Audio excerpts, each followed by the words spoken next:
Les systèmes anti-drones fleurissent un peu partout. Les aéroports en premier lieu entendent se prémunir contre ces intrusions d'engins volants, mais d'autres secteurs sont également concernés, à commencer par les grands événements situés en extérieur. Écho sonore avec Lucas Lebel, cofondateur de Cerber, une société qui vient tout juste d'être sélectionnée dans l'appel d'offres destiné à protéger les JO de Paris de 2024 face aux drones.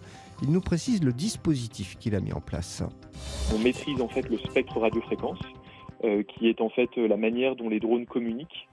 Donc on va écouter ces communications pour être capable de récupérer des informations intéressantes telles que la localisation du pilote, la localisation de l'appareil, sa nature, pour estimer le niveau de la menace et donner des éléments tangibles aux opérateurs de sécurité pour adopter la bonne réaction. Et cette bonne réaction peut impliquer ou non de neutraliser l'appareil.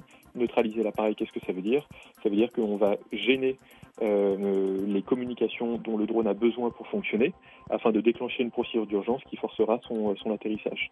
Maintenant, autant les technologies de détection sont accessibles à tout un chacun, autant les technologies de neutralisation, parce qu'elles sont sensibles, sont réservées aux acteurs institutionnels, à l'État en fait, pour les besoins de la sécurité nationale.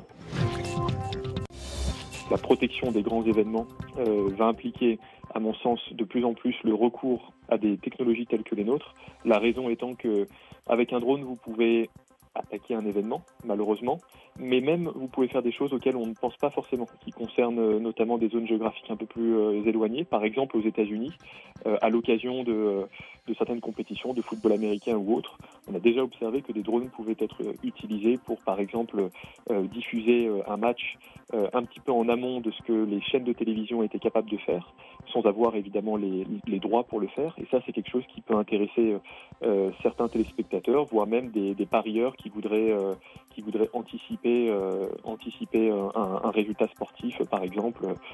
Ça, notamment, c'est très pertinent sur tout ce qui est course hippique, par exemple.